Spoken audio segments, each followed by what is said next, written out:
अस्सलाम वालेकुम एवरीवन। आज जिस टॉपिक में मैं वीडियो बना रही हूँ वो ये है कि हम सब ने देखा होगा कि हमारे नबी के रोज़ा मुबारक की जो 3 जालियाँ हैं उस पे कुछ आयतें लिखी हुई हैं। वो आयतें किस सूरे की हैं, उन आयतों का हमारी लाइफ में किस तरीके से इस्तेमाल करना है हमें, उसके बारे में। जो पहली और दूसरी जाली है उस पे सूरह हुजरात की आयत नंबर 2 और 3 लिखी हुई है, जिसमें ये मेंशन किया गया है कि ए लोगो, अपनी आवाज़ को अपनी नबी की आवाज़ से ऊंचा मत करो। ऐसा ना हो कि बातों बातों में तुमने अपनी आवाज़ को अपनी नबी की आवाज़ से ऊंचा कर लिया और तुम्हें इस चीज़ का इल्म भी नहीं हुआ, तुम्हारा सारा किया कराया धरा रह गया। बेशक जो लोग अपनी आवाज़ को अपनी नबी की आवाज़ से नीचा रखते हैं, अल्लाह उनको बेशुमार इल्म से नवाजता है, क्योंकि अल्लाह सब देखने वाला और जानने वाला है। अब यहाँ पे आवाज़ का मतलब टोन नहीं है, आवाज़ का मतलब है ओपिनियन। क्योंकि सहाबाओं के टाइम पे तो लाइव एग्ज़ाम्पल था, हमारे रसूल उनके आंखों के सामने रहते थे। हमें अपनी लाइफ में इस चीज़ का इम्प्लीमेंट उनके ओपिनियन को देखते हुए रखना है।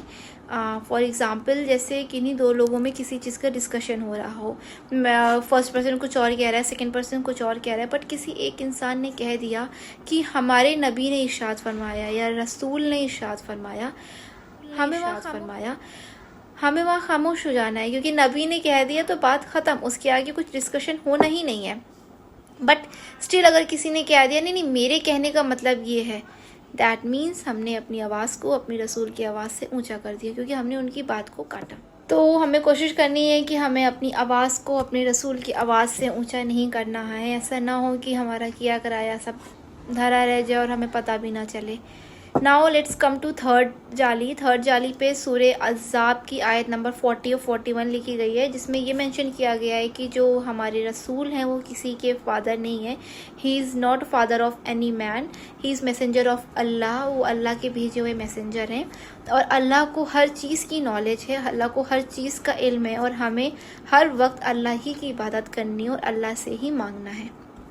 एंड वन मोर थिंग, उस आयत के ऊपर एक छोटी सी आयत और लिखी है, जिसका मतलब ये है कि हमारे अल्लाह ने अपने अज़ीम व करीम नबी के अखलाक की तारीफ़ अपने कुरान में की है।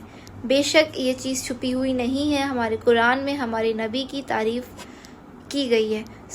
हमें इन तीनों आयतों का इस तरीके से अपनी लाइफ इम्प्लीमेंट करना है कि हमें अपने नबी की बताई हुई सुन्नतों पे चलना है और अपनी अल्लाह ही की इबादत करनी है। एंड मैं एंड में एक पिक्चर भी अटैच कर दूंगी जो कि तीनों जालियों में जो आयतें लिखी हैं उसकी है। एंड अगर मुझसे कुछ गलती हुई हो तो प्लीज़ मुझे बता दीजिएगा मैं जहाँ पे गलत हूँ, क्योंकि मैं भी सीख रही हूँ। एंड इंशाल्लाह मैं नेक्स्ट वीडियो बहुत जल्दी अपलोड करूँगी। अल्लाह हाफिज़।